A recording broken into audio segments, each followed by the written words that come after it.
Bom dia também, pessoal que está através do Face, buscando inspiração no Evangelho segundo o Espiritismo, capítulo 9. Bem-aventurados aqueles que são mansos e pacíficos, a paciência. Talvez a lição mais difícil, né? A paciência é uma bênção que Deus envia aos seus eleitos. Não vos atormenteis, portanto, quando sofrerdes, mas ao contrário, bendizei a Deus Todo-Poderoso, que vos marcou pela dor nesse mundo, para a glória no céu. Sede pacientes. A paciência também é caridade, e deveis praticar a lei de caridade ensinada pelo Cristo, enviado de Deus. A caridade da esmola dada aos pobres é mais fácil delas. No entanto, há uma caridade bem mais difícil e, consequentemente, bem mais louvável, que é perdoar aqueles que Deus colocou em nosso caminho para nos servirem de teste em nossos sofrimentos e colocar a nossa paciência à prova. Sei que a vida é difícil, ela se compõe de 1000 coisinhas que são como alfinetadas que acabam por ferir. Mas é preciso observar os deveres que nos são impostos, as consolações e as compensações que temos em contrapartida. Então, reconheceremos que as bênçãos são mais numerosas que as dores. O fardo parece menos pesado quando olhamos para o alto do que quando curvamos a fronte para a terra. Coragem, amigos. O Cristo é o vosso modelo. Sofreu mais do que qualquer um de vós e não tinha nada que se pudesse ser acusado.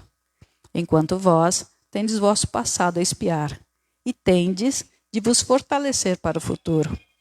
Sede, pois, pacientes, sede cristãos. Essa palavra resume tudo.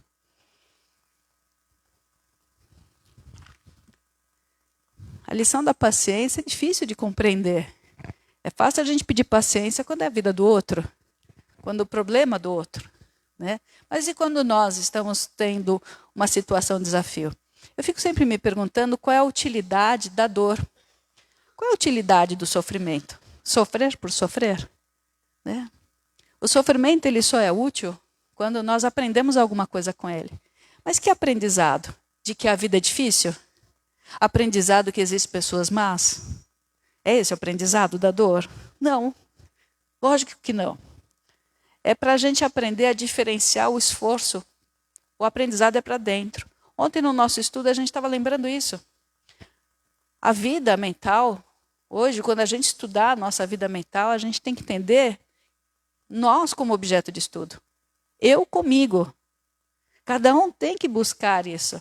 É muito fácil a gente se escandalizar com as pessoas, se perturbar com elas. E por isso a gente fala, perdi a paciência.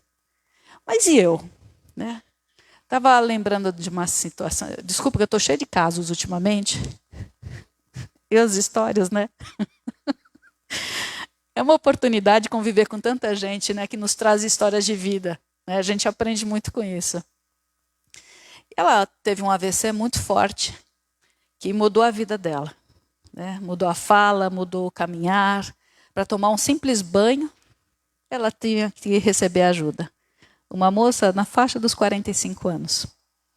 Então ela disse que alguma coisa empurrava ela para ir conversar com uma pessoa e tirar alguma coisa limpo. E ela nervosa e relutava. E ela foi conversar. Passou muito nervoso ali. E tinha uma vozinha na cabeça dela e falou assim, vai embora, vai para casa, vai embora, resolve isso de outra forma. Mas a gente é meio teimoso, né? Então ela pega e volta, não vai embora, e aí ela sente derramar alguma coisa aqui, como se tivesse rompido. E rompeu, né? Teve um AVC muito violento. E daquele momento em diante, a vida dela foi outra vida. Não é impactante? O que eu quero dizer com isso? Que nós temos avisos. A paciência, como diz aqui Joana de Ângeles, porque é uma lição dela, né? Embora ela não esteja assinado, a paciência é uma superação.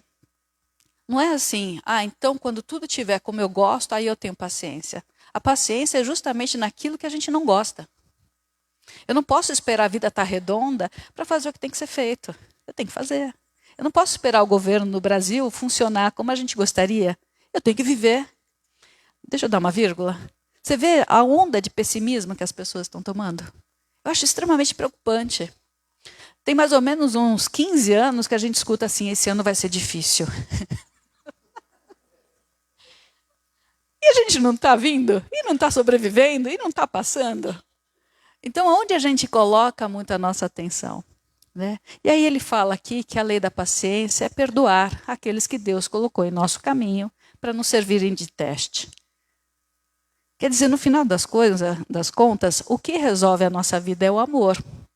Veja bem, não é amor de novela, hein? Não é esse que a gente está falando, né? Porque às vezes esse amor de novela tem muito mais apego e sensualismo do que realmente afeto. A gente está falando da compreensão. Compreender. Compaixão. Se colocar no lugar do outro. Quando a gente não exercita esse trabalho, a gente fica tão autocentrado no nosso egoísmo que a gente arranja a sarna para coçar. Desculpa a linguagem feia, mas a gente arranja a sarna para coçar. Será que todos os problemas que a gente passa nessa reencarnação são provenientes de outras reencarnações? Será que tudo que a gente vive é porque no passado nós fizemos isso e aquilo? Ou muitas das consequências são de causas atuais? O Evangelho tem até uma lição sobre isso no capítulo 5. Né? Então a gente tem que tomar muito cuidado com essa situação de escolha. O que eu desejo? Será que o que eu estou desejando vale a pena? Deixa eu contar só o último, juro. Ontem, conversando com uma mãezinha, e ela estava muito chateada. Ela vive com as rendas dela, não trabalha mais, já está com uma idade que ela tem o direito para isso, não é assim? Muito bom. Só que o filho começou a brigar com ela para determinar como ela ia usar o dinheiro dela. Porque afinal ele tinha direitos.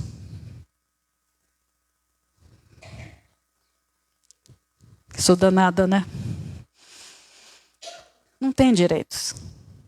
O que um pai e uma mãe deixar para os seus filhos é um presente. Não é uma obrigação. Não é verdade isso? Mas às vezes a gente fica tão mal acostumado a achar que eu tenho que ser acariciado pela vida, que eu não aguento frustração, eu não lido com o não.